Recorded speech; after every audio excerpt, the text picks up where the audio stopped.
Okay, here's part two. This is going to be the opposite of what we just did in part one. Part one, I gave you some values and you needed to figure out what was the area under the curve, basically the chances of something happening in a normal distribution.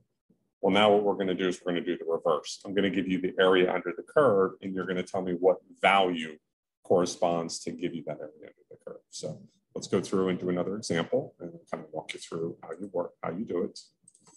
So here's our problem. It says, in order to help students improve their reading, school district decides to implement a reading program. It is administered to the bottom 5% of the students in the district based on the scores on a reading achievement exam. If the average score for the students in the district is 122.6, find the cutoff score that will make students eligible for the program. The standard deviation 18 and the variable is normally distributed. So this is a long way of saying that you have this kind of distribution. And again, when I'm going to be honest with you, a lot of this class is going to be reading comprehension, pulling a paragraph and stripping out what's important. So that's basically the curve I'm going to sketch. So again, if I needed to sketch the curve, I'm going to go ahead, sketch that normal curve, give a rough shape to it. The mean 122.6 goes in the middle. I add 18, so that's 140.6. I add 18 again, that's 158.6. I add 18 again, that's 176.6. I'm going to go ahead and subtract 18. So that becomes 104.6. I subtract 18 again, and that's going to be 86.6. And then I subtract that 18 one last time, and that's going to give me 68.6. And what this is saying is I want to find the bottom 5%. So it's bottom 5%. So bottom 5% is going to be like right in here. Basically what it's saying is I want that area under the curve here to be 0.05. So first way to do it is table A. So let me show you table A. First thing I'm going to do with table A is I want to find 0.05. So be careful that you don't go ahead and look here because that's not 0.05, that's 0.005. That's less than 1%. 0.05, we're going to go here. It's actually going to be between these two values here. It's going to be actually halfway between these two values. And the way I can figure out what that z-score is, come over here to this side, it's negative 1.6. It's between negative 1.64 and negative 1.65. So what I'm going to call it is a z-score is going to be negative 1.645. And then what I'm going to do is actually I'm going to go ahead and I'm going to set up my z-score equation. So remember z-score is observation minus mean over standard deviation. So my z-score is negative 1.645. My observation is what I'm trying to figure out, x. Subtract my mean of 122.6, divided by my standard deviation of 18, and then this becomes algebra 1 where you solve for x. So what's going to happen is I'm going to go ahead and bring up the calculator. I'm going to figure out what I got.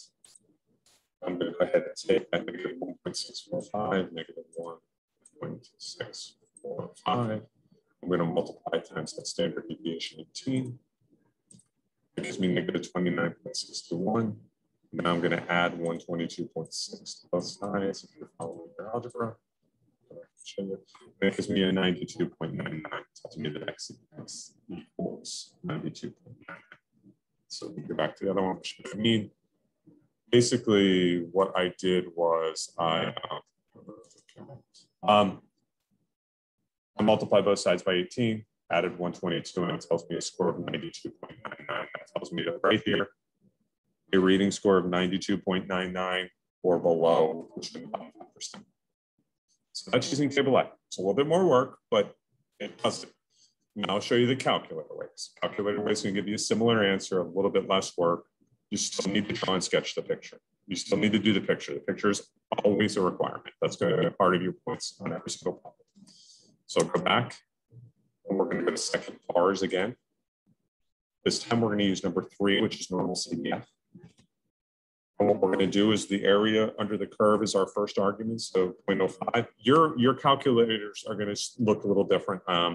This one has been updated, so I have the full version of it. I'll show you what I'm doing in class with using the button camera. So we're going to do a comma. We want to put down our mean of 122.6. And the last thing we want to put down is we want to put down our standard deviation 18. And when I do that, I get a score 92.99. So using the calculator, I can do the same thing. the way that you are going to display that if you use this method, and usually this is the way people use this method, is what you would do is I'll kind of write it at the top here. You can go ahead and say inverse norm, and we can put down our numbers. But I need to label those numbers in terms of what they are. So this is my area, so I need to label that as area. And this is my mean, and this is my standard deviation. So what it tells me is the lower 5% score is a 92.99. So that's how we use inverse norm to answer a question. Either one is fine. Most people tend to go with the calculator because it's a little bit less work. But there are problems, for example, that we'll work on in class where you don't have the choice. You basically have to use the Z-score formula. So please let me know if you have any questions. I'll put this one up. This will be our part 2. And that'll summarize kind of what we did today. Next class is going to be a very brief topic on something called the normal probability plot. And then we're going to be testing on Monday, the 27th. Have a good day.